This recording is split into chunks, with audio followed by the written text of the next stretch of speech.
क्षेत्र में हम देख रहे थे सुनामी आया था, तो सुनामी आया था तो उससे कैसे निपटा जाए, प्राकृतिक आपदा से कैसे निपटा जाए, ये हमारे पास क्लियरेंस नहीं था, सॉल्यूशन नहीं था। इसको लेकर विचार आया 2004 में।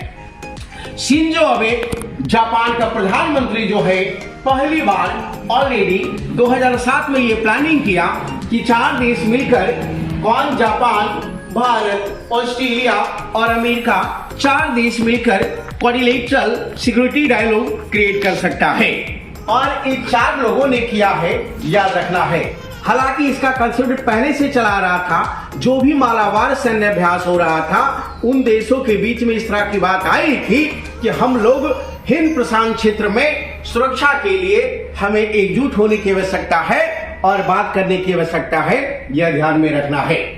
इसी को ध्यान में रखते हुए 2012 में डेमोक्रेटिक सिक्योरिटी डायलॉग करार दे दिया। किसे? इस संगठन को। किसको?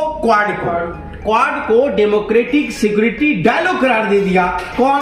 तो ये शिंजो अबे दिया है। कौन दिया है? ये शिंजो अबे क्या दे दिया? डेमोक्रेटिक सिक्योरिटी डायलॉग करार दे दिया। किसको? क्वाड को। कब? 2012 में। तो सच ये है कि क्वाड का जो कंसेप्ट है वो 2007 में आया था। कब आया था? 2007। और इसी को क्वाड 1.0 कहा जाता है। इसको क्या कहा जाता है? 1.0। क्वाड 1.0 कहा जाता है। और उस समय क्या हुआ कि जापान चाह रहा था कि भारत, अमेरिका, जापान, ऑस्ट्रेलिया मिलकर ऑलरेडी एक सिक्योरिटी डायलॉग क्रिएट कर सकता है। लेकिन चीन का दबाव ऑस्ट्रेलिया पे इतना रहा कि ऑस्ट्रेलिया इससे क्विट कर गया। क्वाड से ऑस्ट्रेलिया क्या कर गया? क्विट कर गया। क्विट किया है तो ऑलरेडी 3 देश बचा, इसका मतलब इसमें रुचि कम गया, तो ये डीएक्टिवेट हो गया। इसमें किसी प्रकार का कोई कार्रवाई देखा नहीं गया। परिणाम स्वरूप 10 साल बाद ठीक 2017 में फिर एक्टिव हुआ है जापान के प्रयास से। और इसको लेकर अमेरिका भी रुचि जताया है, चाइना भी रुचि जताया है, या ये ऑस्ट्रेलिया भी रुचि जताया है, याद रखना है, और भारत ने भी रुचि जताया। तो 17 में ये एक्टिव हो गया और इसी को कहा जाता है क्वाड्रिलेटरल सिक्योरिटी डायलॉग 2.0। कब? जब ऑस्ट्रेलिया फिर से एक्टिव हुआ है तब। तो क्वाड 1.0 कब? 2007 में। क्वाड 2.0 कब? 2017 में। और इसके बाद 17 से 2021 के बीच में इन देशों के विदेश मंत्री के बीच में हर साल बैठक होना शुरू हो गया कि कैसे हम चीन के चौधराहट को कम करने के लिए हम प्रयास कर सकते हैं। चीन की भूमिका को कम करने के लिए इंडो पैसिफिक क्षेत्र में हम कैसे एक सराहनीय प्रयास कर सकते हैं, इसके लिए ये 4 देशों का विदेश मंत्री हर साल मिला। परिणाम स्वरूप क्वाड का जो पहला बैठक होता है वो 2021 में होता है, अमेरिका में होता है। कहां होता है जी? अमेरिका में होता है, याद रखिएगा। 2021 में अमेरिका में होता है, यह ध्यान में रखिएगा। और उसके बाद 2022 में जो इसका बैठक होता है वो कहां होता है? जापान में होता है। कहां होता है? जापान में होता है, याद रखेंगे। वही 2023 में इसका बैठक जो होगा वो ऑलरेडी भारत में होगा, याद रखना है। इसका मतलब 2023 में संघाई कोऑपरेशन ऑर्गेनाइजेशन का बैठक भारत में होगी, G20 का बैठक भारत में होगी, क्वाड का बैठक भारत में होगी, और 2022 में दिसंबर में सिक्योरिटी काउंसिल में भारत अध्यक्षता कर रहा है। ये बहुत बड़ा अवसर है भारत के लिए और चुनौतियां भी साथ में है ताकि अपनी समस्याओं का समाधान कर सके। इस प्रकार से भारत में होगा 2023 में, और 2024 में जो होगा वो कहां होगा जी? तो ऑस्ट्रेलिया में होगा, याद रखना है। तो ये क्वाड का कहां से शुरू हुआ और कहां तक जाने वाला है, ये पूरा क्लियरेंस हो गया आपके पास। ठीक है, अब हम देखते हैं क्या कि ये क्वाड है क्या। तो क्वाड एक अनौपचारिक बहुपक्षीय समूह है। क्वाड क्या है? इनफॉर्मल, मल्टी सेक्टर, ग्रुप है, याद रखना है। और इसमें 4 है। कौन? भारत है, जापान है, अमेरिका है और ऑस्ट्रेलिया है। ये 4 देश है, याद रखेंगे। ये चारों मिलकर ये चाह रहा है इंडो पैसिफिक रीजन में सिक्योरिटी को डेवलप किया जा सके। लेकिन चाइना का कान खड़ा हो गया है। चाइना कहता है ये एशिया का नाटो है और वो परेशान है। क्यों? क्योंकि चोर के दाढ़े में तिनका। सच ये है कि इस क्षेत्र में चाइना जो है ऑलरेडी मोती की माला बनाना चाहता है और भारत को देखो चारों तरफ से घेरना चाह रहा है। ठीक है। दूसरी तरफ यह है कि यहां पर छोटे छोटे द्वीपों पे अनाधिकृत रूप से यह कब्जा जमा रहा है। इसको लेकर जापान का कान खड़ा है। पिछले दशक में जिस तरह से इसका विस्तारवादी नीति है और क्षेत्र में जो परिवर्तन हुआ है, इसको लेकर जापान चिंतित है, याद रखना है। इस प्रकार से यह बड़ा महत्वपूर्ण है। वहीं ऑस्ट्रेलिया भी परेशान है, क्योंकि ऑस्ट्रेलिया के लैंड सेक्टर में, ऑस्ट्रेलिया के यूनिवर्सिटी में, ऑस्ट्रेलिया के यूनिवर्सिटी इंफ्रास्ट्रक्चर में जिस तरह से चीन का विचारधारा फैला है, उसको लेकर ऑस्ट्रेलिया परेशान है। इस कारण से चारों ऑलरेडी एकजुट हो गया है। That is the quadrilateral security dialogue, याद रखना है और ये बड़ा इंपॉर्टेंट है। अभी 2022 में जो बैठक हुई है जापान में, इसमें 7 थीम को तय किया गया है। 7 थीम क्या है, यानी उद्देश्य तय किया गया है। तो क्या है? पहला है शांति और स्थिरता। सच ये है कि इस क्षेत्र में हमको पीस एंड स्टेबिलिटी आनी चाहिए। अशांति कौन फैलाया है? अस्थिर इस क्षेत्र को कौन किए हुए है? तो ये चाइना किए हुए। वियतनाम के निकट जो सेप्रोट द्वीप है उस पर अनाधिकृत रूप से कब्जा किए हुए है, आर्टिफिशियल आइसलैंड बना रहा है और अनावश्यक रूप से यहां अशांति पैदा कर रहा है। ताइवान को लेकर हमेशा ये हमला का धमकी देता है, तो यह ठीक बात नहीं है। तो इस प्रकार से यह ध्यान में रखिएगा। ऑलरेडी ये बड़ा इंपॉर्टेंट है कि शांति और स्थिरता को बढ़ाना है और चीन की चौधराहट को कम करना है। अब बढ़ता हुआ इसका आर्थिक प्रभाव क्षेत्र को कम करना है। लोगों को ऋण देकर जाल में फैलाता है, यह ठीक बात नहीं है और इसको हर हाल में रोकना है। इसके लिए हमने शांति और स्थिरता मिशन बनाया है कि ये 4 देश मिलकर यहां पर चीन यदि अशांति फैलाता है तो उसको शांति रूप रोका जा सकता है, उसका विरोध किया जा सकता है। यदि वो अराजकता पैदा करता है तो इन 4 देश मिलकर ऑलरेडी उसका सॉल्यूशन निकाल सकता है, याद रखना है। तो शांति और स्थिरता एक मिशन के रूप में आया है। दूसरी बात, C-19 वर्ल्ड हेल्थ सिक्योरिटी। कोविड-19 जो हमारे सामने प्रॉब्लम आया और इस तरह का प्रॉब्लम यदि भविष्य में आ रहा है या आने वाला है तो उसको हम कैसे सामना कर सकें, इसके लिए हमने क्या किया? इसके लिए हमने कोविड-19 के क्रम में क्या किया है कि 670 मिलियन वैक्सीन को हमने डोनेट किया है। 670 मिलियन वैक्सीन को हमने डोनेट किया है और उसमें भारत 265 मिलियन वैक्सीन को डोनेट किया है इस क्षेत्र में, याद रखना है। इसका मतलब कोविड-19 और पैंडेमिक जैसे सिचुएशन को सामना करने के लिए यह जो संगठन है काफी महत्वपूर्ण भूमिका निभा सकता है और इसमें काफी ताकत है। तीसरा है कि इंफ्रास्ट्रक्चर को हमको मजबूत करना है। इस क्षेत्र में आधारभूत सेक्टर को हमको मजबूत करना है ताकि खुले व्यापार नीति, मुक्त व्यापार नीति को आसानी से हम लागू कर सकते हैं, याद रखना है। और ये बड़ा इंपॉर्टेंट है। क्यों? क्योंकि वन बेल्ट वन रूट के तहत ऑलरेडी चाइना क्या कर रहा है? भारत को घेरने का प्रयास कर रहा है चारों तरफ से। जिबूती में यहां पर क्या किया है? जिबूती में यहां पर क्या किया? ऑलरेडी ये सन्नड्डा बना लिया है। छोटे छोटे देशों को ऋण जाल में फैलाकर, डेप्ट ट्रैप में फैलाकर उस पर कब्जा कर रहा है। तो यह चुनौती है और इसे सामना करने के लिए हम तैयार हैं और ये चारों देश मिलकर इसका सामना कर सकता है, समाधान कर सकता है। और इसी को लेकर इंफ्रास्ट्रक्चर डेवलपमेंट के लिए हमने $5 बिलियन का निवेश किया है। चारों देश मिलकर यह निर्णय लिया है कि $5 बिलियन का निवेश करके हम अपना इंफ्रास्ट्रक्चर डेवलप करेंगे और चीन के बढ़ता हुआ प्रभाव को हम कम करेंगे। तो ये बड़ा इंपॉर्टेंट है, यह ध्यान में रखना है। तीसरा, साइबर सिक्योरिटी। भविष्य में जिस तरह से साइबर क्राइम बढ़ता जा रहा है तो हमें साइबर सिक्योरिटी की चिंता है। इसको लेकर टेक्नोलॉजी का ट्रांसफर होना चाहिए और इस क्षेत्र में इस तरह का यदि हमला होता है, साइबर क्राइम होता है, मालवेयर का अटैक होता है, तो इस प्रकार से हम उसको आसानी से सामना कर सकते हैं। और इसके लिए जो भी एक देश के पास इंफॉर्मेशन है आसानी से दूसरे देश को शेयर करे, दूसरा देश तीसरा देश को शेयर करे और तीसरा देश चौथा देश को शेयर करेगा। इस तरह से जिसके पास जितना सूचना अधिक होगा वो मजबूत होता जाएगा, याद रखना है। और ये बड़ा इंपॉर्टेंट है, ध्यान में रखेंगे। तीसरा है, चौथा है क्वाड फेलोशिप। क्वाड फेलोशिप के तहत क्या होता है? क्वाड फेलोशिप में यह निर्णय लिया गया है कि एक स्टेम प्रोजेक्ट है। स्टेम का मतलब साइंस, टेक्नोलॉजी, इंजीनियरिंग है ना, मैथमेटिक्स। यदि इस क्षेत्र में हमारा स्टूडेंट और विद्यार्थी यदि एक्टिव है और बढ़िया से वो पढ़ रहा है तो उसको 100 विद्यार्थी को अमेरिका भेजा जाएगा रिसर्च के लिए। तो यह बहुत बड़ी बात है, एक अवसर मिला कि नहीं। हमने स्टेम डेवलप किया, इसका मतलब साइंस टेक्नोलॉजी के सेक्टर में, स्पेस के सेक्टर में रिसर्च के लिए हम अमेरिका जा सकते हैं। और ये फेलोशिप कौन दे रहा है? अमेरिका दे रहा है। ये बहुत बड़ा अवसर है भारत के लिए। स्पेस के सेक्टर में हम लोग मजबूत होंगे, ये 4 देश मिलकर। क्यों?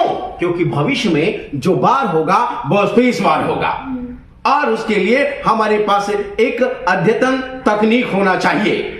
और इसके लिए 4 देश मिलकर काम करता है। और यदि चाइना स्पेस में अटैक करेगा तो उसको हम सामना कर सकते हैं कि नहीं? तो ये बहुत बड़ी बात है। तो ऑलरेडी स्पेस फ्रेंडशिप क्रिएट होगा, सी डोमेन अवेयरनेस की बढ़ावा मिलेगी। मतलब ऑलरेडी कि जो हमारा समुद्री क्षेत्र में जो नेविगेशन सिस्टम है उसको ठीक किया जाए और हमारा विभिन्न प्रकार के जो जहाज है उसका आवागमन सही समय पे किया जाए, रियल टाइम डेटा शेयर किया जाए। इससे हमारा व्यापार मुक्त होगा और ऑलरेडी हम व्यापार को बढ़ाएंगे और फ्री ट्रेड एग्रीमेंट को भी यहां पर बढ़ाया जा सकता है। इससे क्या होगा? इन देशों के बीच में व्यापार बढ़ने की संभावना है। क्लाइमेट चेंज मुद्दा आ गया है। जलवायु परिवर्तन को लेकर हम कार्बन उत्सर्जन कम करने के लिए चारों देश तैयार हैं और इसके लिए जो क्लाइमेट फंड क्रिएट हुआ था उसका एग्जीक्यूशन के लिए भरपूर प्रयास करेगा।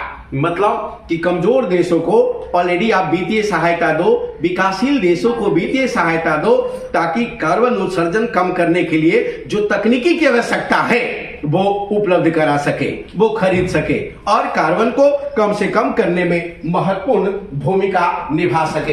इस प्रकार 7 थीम को आपने समझ लिया है और ये चर्चा हुआ है कहां? तो 2022 में जापान में, मार्च 2022 में क्वाड बैठक में, याद रखना है।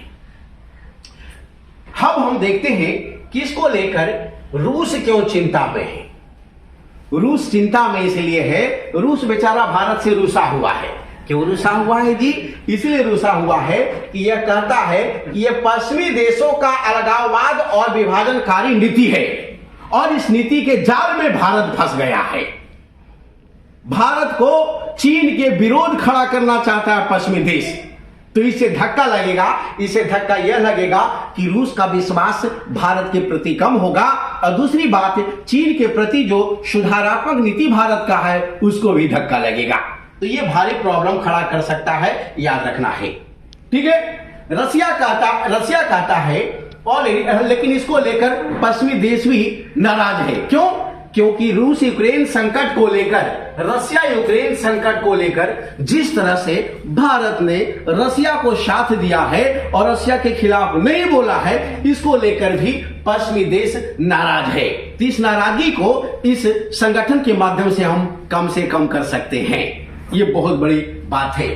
ऑस्ट्रेलिया क्यों परेशान है और क्यों यह समूह में शामिल हुआ? इसलिए परेशान है क्योंकि इसका भूमि ढांचा, पॉलिटिक्स और विश्वविद्यालय पर चीन के विचार बढ़ता जा रहा है और एक प्रकार से सुरक्षा के दृष्टिकोण से, संप्रभुता के दृष्टिकोण से ये चुनौती समस्या बना हुआ है और ये भारी चिंता का विषय है। इसीलिए ऑस्ट्रेलिया एक्टिव हो गया है क्वाड में, याद रखना है। ठीक है, नेक्स्ट, जापान क्यों इसमें रुचि ले रहा है?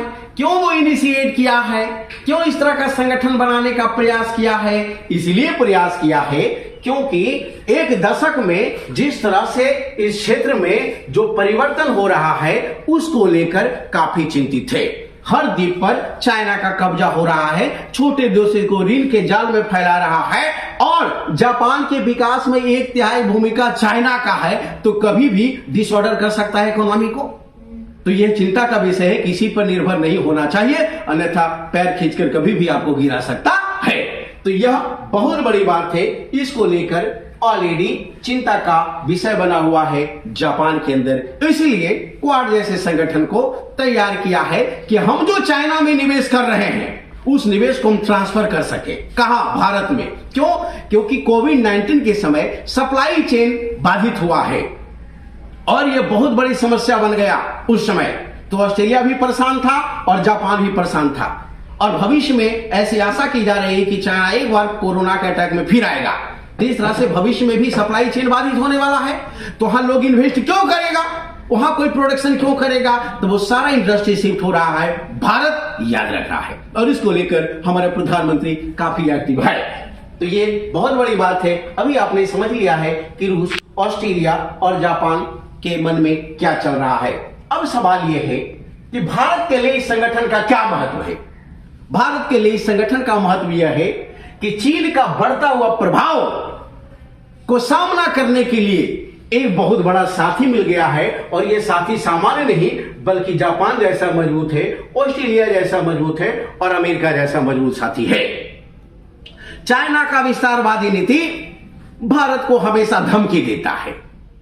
इस धमकी से निपटने के लिए, इस चुनौती से निपटने के लिए हम ऑलरेडी इस संगठन में रहकर आसानी से अपने हितों को साध सकते हैं। इंडो पैसिफिक क्षेत्र में ट्रेड के आवागमन को हम अच्छे ढंग से संचालित कर सकते हैं। हम इन देशों के सहयोग से चीन के आवागमन को बाधित करके उसके सपनों को हम चूर कर सकते हैं।